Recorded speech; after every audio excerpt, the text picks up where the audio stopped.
हरे कृष्णा। कैसे हैं आप सभी? आई होप आप लोग सब ठीक होंगे। मैं भी बिल्कुल ठीक हूँ। और आज का हमारा टॉपिक है कि एक डिवोटी हैं, उन्होंने मुझे पूछा था कि आप प्लीज़ ये बताइए कि ऑफिस के साथ साथ और बाकी चीज़ों के साथ साथ आप घर की सेवा और लड्डू गोपाल की सेवा कैसे करती हैं। तो इसी चीज़ को लेके आज हम इस टॉपिक को स्टार्ट करते हैं। तो आज का टॉपिक यही है। तो उन माताजी ने पूछा, उन डिवोटी ने मुझे ये पूछा था कि आप मेरे हस्बैंड जॉब वाले हैं और मेरा एक छोटा बेबी भी है 11 मंथ का, तो मैं कैसे करके उनकी सेवा मतलब लड्डू गोपाल की सेवा कर सकती हूँ। तो और मुझे डर लग रहा है इस वजह से कि मैं इनको ये जर्नी स्टार्ट कैसे करूँ जो अपनी भक्ति माँ की जर्नी होती है। तो आप प्लीज़ मुझे बताइए कि मैं घर के साथ साथ और बच्चों के साथ साथ इस तरीके से कैसे इतना कुछ जानने की ज़रूरत नहीं है। मैंने उन्हें बताया कि आप स्टार्टिंग कर रही हैं तो आप ऐसे कर लीजिए कि ऐसा कोई शेड्यूल नहीं है कि आप मॉर्निंग में उठ के ही सारा काम करें, वो करें, सेवा भी आपको इसी समय देनी हो, ऐसा कुछ ज़रूरी नहीं है। लड्डू गोपाल जी भी समझते हैं कि आप लोग घर के साथ साथ और बच्चे के साथ साथ व्यस्त रहती हैं घर पे, जो घर की गृहिणियाँ होती हैं। और क्योंकि हम लोग को चीज़ें भी देखनी हैं और बेबी भी देखना है, घर भी देखना है, तो ऐसा कोई रूल नहीं है कि आपको फिक्स टाइम पे इनको अपने आगे की प्रक्रिया करें। उसके बाद आप अपना भोग बना सकती हैं, टिफ़िन वगैरह लंच जो भी आपको अपने घर के लिए, अपने बच्चों के लिए, अपने हस्बैंड के लिए बनाना है वो कर सकती हैं उनके। तो इसी वजह से आप इस सेवा को आगे बढ़ा सकती हैं। तो सेकंड पॉइंट ये है कि सेकंड क्वेश्चन उनका ये था कि आप उठा दिया, उसके बाद आप उनको मॉर्निंग में थोड़े ड्राई फ्रूट्स या फल या कुछ भी दूध हो गया वो सब चीज़ें रख सकती है उनके पास, जिससे कि क्योंकि सुबह उठ के बच्चे को तुरंत भूख लगती है, तो आप उनके पास ही कुछ रख सकती हैं उठा के उन्हें दुलार करके। और उसके बाद अपने पूरे घर के काम निपटाने के बाद जो आपके बहुत इंपॉर्टेंट काम है, जो आपको लगता है कि मुझे ये अभी ही करना है, वो सब निपटाने के बाद ही आप उनके सेवा आप लड्डू गोपाल जी की पूरी सेवा करें, उनका भोग लगाना वगैरह वो सब करके नहलाना धुलाना आप ये कर सकती हैं। तो आप अपनी मॉर्निंग रूटीन आप इस तरीके से स्टार्ट कर सकती हैं।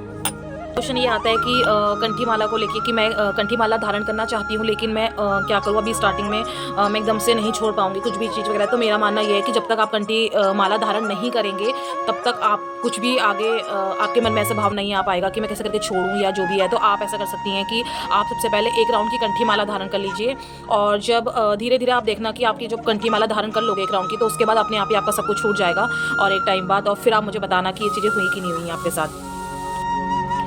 फोर्थ पॉइंट ये है कि उन्होंने मुझे पूछा था कि आप भोग में क्या लगाती हैं, क्योंकि कई बार मैं व्यस्त रहती हूँ, बच्चे के साथ मुझे टाइम नहीं लग पाता है, तो मैं सेवा कैसे करूँ, कहीं लड्डू गोपाल जी नाराज़ तो नहीं हो जाएंगे। तो मैंने उनको बोला कि ऐसा कुछ नहीं होता है, ठाकुर जी कभी भी अपने भक्तों से, अपने प्रिय से कोई भी नाराज़ नहीं होते हैं।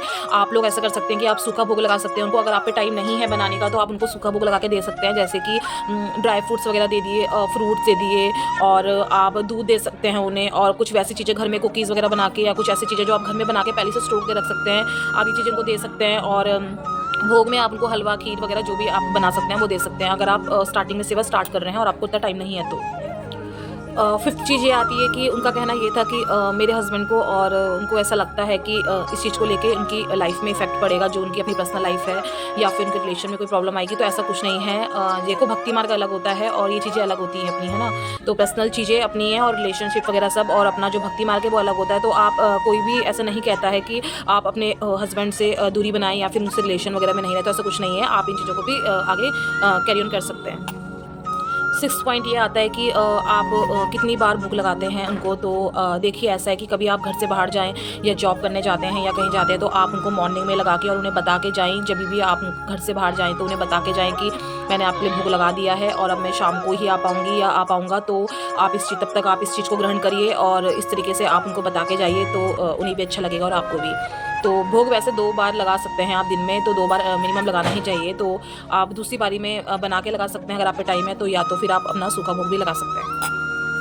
7 चीज़ ये आती है कि आप जब भी घर से जाए तो आप उन्हें बता के जाएँ, आपको जहाँ भी जाना है कि मैं वहाँ जा रही हूँ या मैं यहाँ जा रही हूँ, मैं आपको शाम को आके मिलती हूँ, या आपको कभी ऐसा लगे कि मैं वापस पता नहीं आ पाऊँगी कि नहीं आ पाऊँगी, मुझे वहीं रुकना पड़े या कुछ, तो आप अपने लड्डू गोपाल जी को साथ लेके जाएँ। अगर बाई चांस इम्पॉसिबल है लेके जाना, तो उन्हें बता के एटलीस्ट जाएँ कि मैं शाम तक ही आ पाऊँगी या फिर मैं कल सुबह तक आ पाऊँगी। अगर स्थिति ऐसी है कि आप ले जा सकें, और अगर स्थिति ऐसी नहीं है कि आप नहीं ले जा सकते, तो आप उन्हें बता के जाएँ कि मैं आपको वहाँ नहीं ले जा सकती हूँ और आप घर में ही शयन करिए, और मैंने आपके लिए भोग लगा दिया है, आप तब तक इसी को ग्रहण कर लीजिए। आप ही बता सकते हैं उन्हें। 8 और इतनी इम्पॉर्टेंट चीज़ कि बाकी सब लहसुन प्याज खाते हैं, तो मैं कैसे मैनेज करूँ करके। तो देखिए, ये सब अपने आप ही हो जाता है अगर आप इस मार्ग में चलना चाहते हैं तो, क्योंकि देखिए मेरी फैमिली में भी सब लोग खाते हैं मैक्सिमम लहसुन प्याज वगैरह, लेकिन मैं नहीं खाती हूँ तो मैं अपना अलग से मैनेज कर लेती हूँ। या तो अपने घर से ही आप फ्रूट्स वगैरह खा के जाएँ, पेट भर के जाएँ अपना, या फिर आने के बाद खाएँ। मैक्सिमम चीज़ें जो इसमें लहसुन प्याज वगैरह नहीं होता है वो आप ले सकते हैं। और बाकी आप अपने देखिए, अब स्टार्टिंग आप करेंगे तो आप घर से अपने छोटी-छोटी चीज़ों को लेके आप स्टार्टिंग तो करें, तो आपको ज़रूर आगे इस चीज़ को लेके प्रॉब्लम नहीं होगी। आप अपने आप ही धीरे-धीरे देखिएगा कि ये चीज़ें अपने आप ही छूट जाएँगी और सबको पता भी लगेगा, तो मैनेज हो जाता है। मेरा भी जो मेरा है लाइफ़स्टाइल वो ऐसे ही है कि मेरी फैमिली नहीं खाती, मैं खाती नहीं हूँ, लेकिन मेरी फैमिली खाती है, तो मैं उस चीज़ को लेके मेरा मैनेज हो जाता है। कुछ भी खाना हो तो मैं या तो मैं पहले खा के जाती हूँ या आके खाती हूँ, तो ऐसा कोई बड़ी इश्यू नहीं है इस चीज़ को लेके। आप एक कदम बढ़ाएँगे तो ठाकुर जी भी आपके लिए 2 कदम बढ़ाएँगे, तो आप इस चीज़ को लेके बिल्कुल निश्चित हो जाइए। और अगर आपके मन में ऐसे भाव आ रहा है कि मुझे ये चीज़ें करनी है और मैं कर सकती हूँ, तो डेफ़िनेटली आप इस चीज़ को लेके आगे कर सकते हैं। 9 पॉइंट ये था कि उन्होंने मुझे पूछा था कि आप रात को कैसे सेवा करती हैं, क्या है आपका रूटीन, जो नाइट रूटीन होता है। तो देखिए, समर रूटीन और विंटर रूटीन अलग होता है। मैं आपको अलग-अलग वीडियो में बताऊँगी। जैसे कि आजकल ठंडियाँ हैं तो मैं आपको विंटर रूटीन बताती हूँ कि शाम को होता जैसे मंगला आरती वगैरह जो भी हम लोग करते हैं, पूजा-वूजा वगैरह, मंगला आरती जो ये सब होती है हमारी। और जो ये सब करने के बाद आप फिर थोड़ी देर उनको जो भोग लगाते हैं या जो भी है उनको, वो करने के बाद आप उनको थोड़ी देर के लिए रेस्ट करने के लिए बैठा दीजिए। और फिर उसके आधे घंटे बाद या 1 घंटे बाद आपको लगता है कि उनका एक फ़िक्स टाइम है सुलाने का, जैसे 9 बजे 8 बजे जो भी आपका टाइम रहेगा फ़िक्स, उनको उसी टाइम पे आपको सुलाना होगा उन्हें। आप एक अपना टाइम निश्चय कर लीजिएगा कि आपको 9 बजे सुलाना है कि 8 बजे सुलाना है।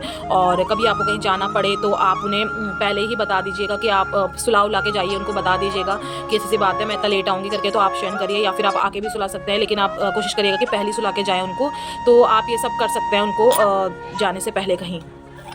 मोस्ट इम्पॉर्टेंट और 10th पॉइंट ये है कि आप जो आप कह रहे हैं कि रात को सुलाने के लिए आपको क्या विधि करनी चाहिए, क्या चीज़ होती है इम्पोर्टेंस, तो सबसे पहले तो आप जो उनका भोग है वो वहाँ से देने के बाद उनको वहाँ से हटा दीजिएगा भोग को। और रात में पानी की सुविधा जो होती है वो उनके पास पानी ज़रूर होना चाहिए। और आपको सुलाते समय आपको जो भी आपने उनको जो कैरी कराया है, गहने वगैरह, जो भी पगड़ी वगैरह, वो उनको निकाल के, जैसे आप खुद कंफर्टेबल होकर रिलैक्स होकर बेड में सोते हैं ना, वैसे ही आपको उनका भी करना होता है। पूरे उनके जेवर निकाल के, पूरा उनका पगड़ी निकाल के, सब कुछ निकालने के बाद ही आप अच्छे से उनको रिलैक्स करा के आप उनको सुला दीजिए। और अच्छे से प्यार वगैरह करके आप उन्हें सुला दीजिए। लोरी वगैरह भी सुना सकते हैं आप उन्हें। और सुलाने के बाद आप उनके ऊपर अच्छे से कंबल वगैरह डाल के, क्योंकि आजकल ठंडियाँ हैं, तो आप उन्हें अच्छे तरीके से लिटा के वो करके और आप उनको शयन करा सकते हैं। और ये इस तरीके से हमारा नाइट रूटीन कंप्लीट होता है। फिर मॉर्निंग में वही प्रक्रिया वापस आती है। तो यही है मेरे आज के 10 पॉइंट जो बहुत इंपॉर्टेंट है। और अगर आपको इस चीज़ से रिलेटेड और क्वेश्चंस पूछना है तो आप मुझे कमेंट में बता सकते हैं कि आगे मैं किस चीज़ को लेके आगे वीडियोस बनाऊं। तो यही है मेरी आज की वीडियो। सो मिलते हैं नेक्स्ट वीडियो में। राधे राधे, हरे कृष्णा।